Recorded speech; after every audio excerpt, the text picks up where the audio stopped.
Hello आप सभी दोस्तों का एक बार फिर से स्वागत है आपके चैनल लर्निंग व्यू पर। तो आज हम पढ़ेंगे हीमोडायलिसिस।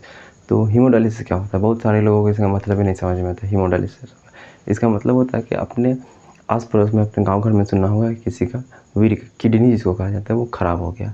किडनी अब ख़राब हो गया तो वो किस तरह से जिंदा रहेगा? तो एक मशीन के जरिए जो होता है उसके रक्त को छाना जाता है और उसके रक्त का जो भी उत्सर्जित पदार्थ होता है उसको बाहर निकाला जाता है। किस तरह से निकाला जाता है? एक जो होता है वो डायलाइजिंग मशीन होती है। मशीन किस तरह से होता है कि मशीन में जो होता है पतला पतला जो होता है वो पाइप की तरह बना रहता है, ट्यूब की तरह बना रहता है। हाँ, उसमें एक जो होता है वो डायलाइज़र होता है और उस डायलाइज़र में एक तरल पदार्थ पाया जाता है जिसको डायलाइजिंग फ्लूइड कहते हैं। उस फ्लूइड देखिए इस तरह से होता है कि जैसे ये मान लीजिए ये जो होता है वो इस तरह से रहता है,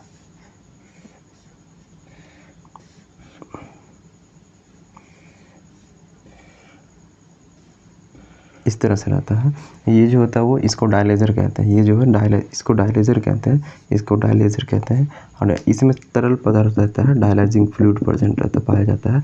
और ये जो इसमें एक ट्यूब इस तरह से, ये ट्यूब इस तरह से गुजरता है, पतला सा ट्यूब इसके अंदर से ऐसे गुजरता है, पतला सा ट्यूब। इस ट्यूब को कहते हैं सेलोफेन कहा जाता है। और सेलोफेन के अंदर कोई फ्लूइड नहीं रहता है, इसके बाहर में रहता है, इसके बाहर में रहता है, ये बाहर में पाया जाता है डायलाइजिंग फ्लूइड। होता है क्या है कि इसमें जो होता है वो रक्त को जो होता है वो हमारी धमनी से निकाला जाता है। रक्त को जो होता है वो धमनी से निकाला जाता है और रक्त को निकालने के बाद जो होता है उसमें एंटीकोगुलेंट डाला जाता है कि वो रक्त जमे नहीं, रक्त का थक्का न बने। जैसे हिपैरिन होता है एंटीकोगुलेंट, मतलब वो रक्त को जमने से बचाता है, रक्त को थक्का बनाता है। उसको निकाला जाता है और इसमें छोड़ दिया जाता है, रक्त को इस सेलोफेन में डाल दिया जाता है। अभी सेलोफेन में होता है क्या कि जैसे रक्त यहाँ से इस तरह से आता है, इसमें सेलोफेन ट्यूब में आता है। तो डायलाइजिंग फ्लूइड में जो होता है वो हर चीज़ पाया जाता है। जैसा रक्त का जो होता है वो, जैसा रक्त होता है, जो रक्त में जो पार्ट पाया जाता है, जो कंपोनेंट पाया जाता है, हर चीज़ पाया जाता है। लेकिन जो होता है नाइट्रोजन पदार्थ जो होता है, जैसे यूरिया हो गया, यूरिक अम्ल हो गया, ये सब डायलाइजिंग फ्लूइड में नहीं पाया जाता है। तो जैसे ही रक्त यहाँ से सेलोफेन से डायलाइजर से गुजरता है इस तरह से, तो इसमें जो होता है वो नाइट्रोजन पदार्थ नहीं पाया जाता है, इसमें नाइट्रोजन पदार्थ पाया जाता है। और यहाँ पर जो होता है वो सेलोफेन जो होता है एक मेम्ब्रेन होती है, एक झिल्ली होती है, जो नाइट्रोजन पदार्थ ही उससे आर पार कर सकता है कंसंट्रेशन ग्रेडियंट के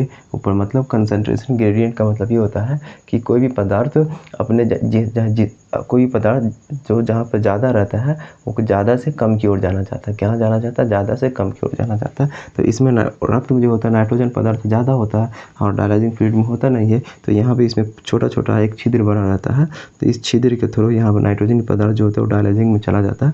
रक्त फिर यहाँ से ऊपर चला जाता है और रक्त को फिर उसमें रक्त को फिर वीन के थ्रू जो होता है वो शीरा जो होता है, शीरा के थ्रू फिर से इंसान के शरीर के अंदर डाल दिया जाता है। तो इस तरह से कई चक्कर लगाया जाता है कि जब तक उसमें से पूरी तरह से रक्त से जो होता है वो नाइट्रोजन पदार्थ ख़त्म ना हो जाए, पूरी तरह से साफ़ ना हो जाए। और साफ़ होने के बाद फिर से रक्त को जो होता है वो मनुष्य के शरीर में भेज दिया जाता है। तो यही डायलिसिंग मशीन का काम होता है, डायलिसिस का यही काम होता है मोटा मोटा।